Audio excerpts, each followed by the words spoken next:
देखिए next question, उस वर्गाकार खेत की लंबाई बताइए जिसका क्षेत्रफल 2025 वर्ग मीटर हो। तो हमको क्षेत्रफल दिया गया है 2025 वर्ग मीटर, ठीक है ना। और क्या पूछा गया, लंबाई पूछी गई है तो, और परिमाप पूछी गई है। अब देखिए सबसे पहले जो सवाल हमको ये देखना जरूरी होता है कि खेत कैसा है, आयताकार है या वर्गाकार है। जब आप क्वेश्चन पढ़ेंगे तो उसमें आपको क्लियर दिखाई पड़ेगा। उस वर्गाकार खेत की लंबाई ज्ञात कीजिए। तो ये खेत जो है ये कैसा हो गया, वर्गाकार, ठीक है। और हमें क्षेत्रफल दिया गया है, तो वर्गाकार खेत का क्षेत्रफल वाला फॉर्मूला लगा देते हैं। वर्गाकार खेत का क्षेत्रफल बराबर भुजा स्क्वायर, यही होता है। और जब हमें इसको आप दूसरी तरीके से एक फॉर्मूला और भी होता है, वर्गाकार खेत की भुजा या वर्ग की भुजा बराबर, चलिए मैं कर देता हूँ, इसको दोनों तरीकों से कर देते हैं। देखिए यहाँ पर एक हो जाएगा वर्ग की भुजा बराबर अंडर रूट वर्ग का क्षेत्रफल, ये यही बन जाता है। देखिए जब यहाँ पे स्क्वायर लगा हुआ है तो स्क्वायर जब इधर आएगा तो रूट बन जाता है, ठीक है ना। इसको ऐसे भी निकाल सकते हैं। क्षेत्रफल दिया था हमको कितना, 2025 इक्वल टू भुजा का स्क्वायर, यहाँ पे स्क्वायर है, इस तरफ आएगा तो अंडर रूट हो जाएगा, अंडर रूट 2025 इक्वल टू भुजा, और वही कंडीशन यही बनती है। तो ये क्या रहेगा, अंडर रूट वर्ग का क्षेत्रफल तो अंडर रूट 2025। इसमें आपको इधर उधर भेजने की झंझट नहीं है, सीधे फॉर्मूला लगाइए और आंसर निकल आएगा। ये हो जाएगा भुजा। अब 2025 का आपको रूट निकालना है, तो देखिए 2025 लास्ट से पेयर बना ली, दो 4 से गुणा किया, 4 चौको 16, 20 में से 16 के 4 बचे 25, ऊपर वाले 4 को इसके नीचे लिख के ऐड कर देते हैं, तो ये दोनों हो गए 8। यहाँ पर लास्ट में हमको अब जो संख्या लेनी है उसी से गुणा करें ताकि ये संख्या मिल जाए। तो ये हमने 5 ले लिया है, मल्टीप्लाई करेंगे, 5 गुणा 5 25 की 5, इसी लगी 2, 5 अट्ठे 40 और 2 42, और इसमें ऊपर वाला होता है इसका आंसर। तो ये हो गया 45। क्या हो गई इसकी भुजा, जो कि हमें ज्ञात करनी थी लंबाई, तो लंबाई निकल के आ गई है 45 मीटर। यहाँ से भी आप कर सकते हो, भुजा बराबर हो गई हमारी 45 मीटर। अब दूसरा क्या पूछा था, परिमाप, तो वर्ग की परिमाप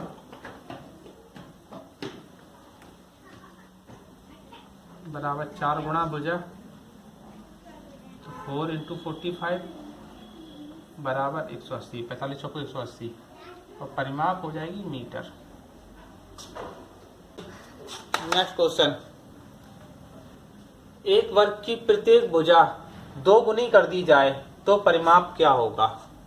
तो देखिए वर्ग दिया है कोई, उसकी प्रत्येक भुजा 2 गुनी कर दी गई, तो आप इसको ऐसे समझ लीजिए, ये कोई स्क्वायर हो गया, ये हो गया था मान लीजिए 3 सेंटीमीटर का, तो प्रत्येक भुजा वर्ग है तो इसकी हर एक भुजा 3 सेंटीमीटर की हो जाएगी, और प्रत्येक भुजा 2 गुनी कर दी गई है। इसका मतलब क्या हुआ, इससे डबल कर दी गई हर एक भुजा, तो डबल हो गई, तो ये हो गई 6, 3 का 2 गुना, 3 दूनी 6, ये भी 6, ये भी 6 और ये भी 6।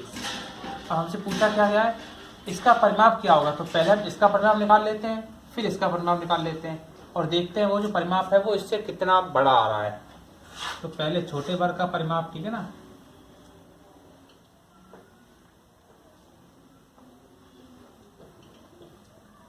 परिमाप का फार्मूला वही होता है, वर्ग का परिमाप 4 गुणा भुजा, हो जाएगा 4 इंटू 3 इक्वल टू 12, अगर मीटर में लिया तो मीटर, और उसके बाद अगला आ जाएगा फिर बड़े वर्ग की का परिमाप बराबर 4 इंटू भुजा, ये कितना हो गया 4 इंटू 6, 24 मीटर। तो अब देखिए इसका तो परिमाप आया है 12 मीटर और इसका आ गया है 24 मीटर, तो दोनों में कितना हो गया, ये इसका डबल हो गया कि नहीं। तो वही पूछा गया था परिमाप क्या होगा, तो अगर आप ऐसे निकालोगे 24/12, ये इससे क्या हो रहा है 2 गुना हो गया है, तो आप यहाँ पे लिख दीजिए परिमाप 2 गुना हो जाएगा।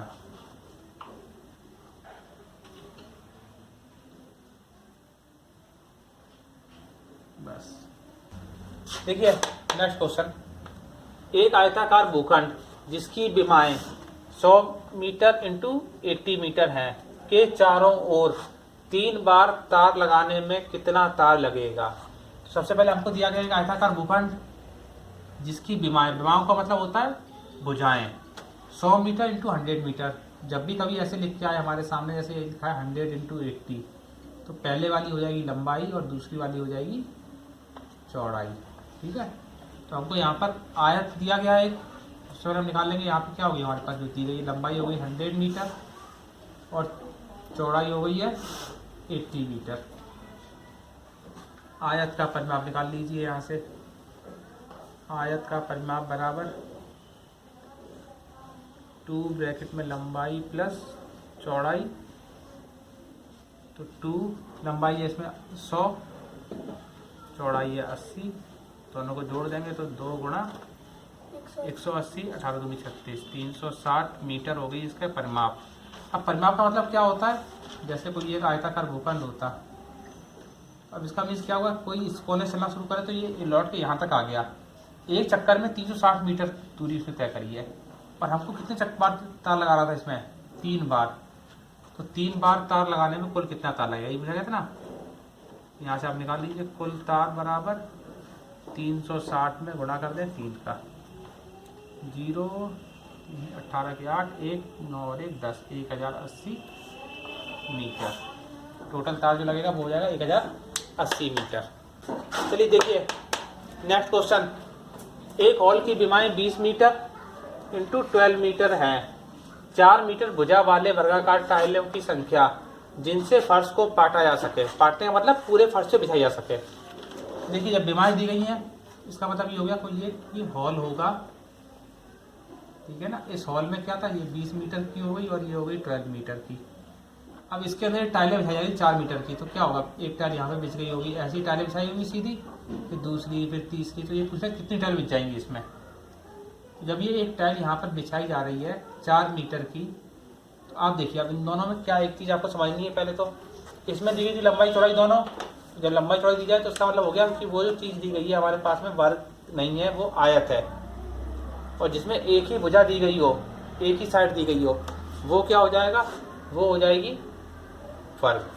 अब यहाँ पर देखिए सबसे पहले हम क्या करते हैं, और एक चीज़ मैंने आपको बताई थी, जब कोई कार्य किसी हॉल के या किसी आयत के अंदर हो रहा होगा तो उसमें हमको क्षेत्रफल निकालना होता है, और जब इन पर हो साइडों पर तो हम निकालते हैं परिमाप।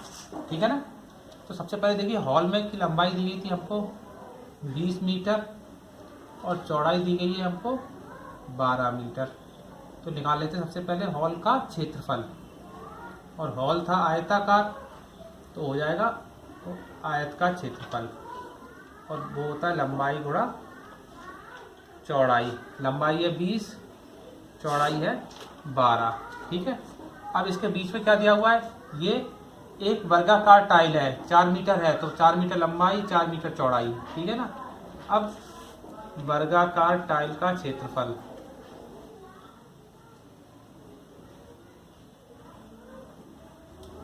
भुजा गुणा भुजा,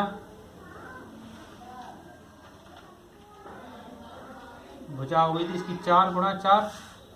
ठीक है। अब इसका निकालेंगे तो ये हो जाएगा कितना, 240 वर्ग मीटर, और इसका निकालोगे तो ये हो गया 16 वर्ग मीटर। हमसे पूछा गया टाइलों की संख्या, तो सबसे पहले आप लिख देते हैं टाइलों की संख्या बराबर, टाइलों की संख्या निकालने के लिए क्या है, हॉल का क्षेत्रफल और बटे में टाइल का क्षेत्रफल। हॉल का क्षेत्रफल अपॉन में टाइल का क्षेत्रफल। हॉल का क्षेत्रफल क्या आएगा, 240 अपॉन में 16, 16 का भाग दे देते हैं इसमें, 16 एकम 16 और 24 में 16 घटेंगे 8 बचेंगे, ऊपर से 0, 80 हो गए, 16 पंजे 80। तो टाइलों की संख्या कितनी होगी, 15 टाइल।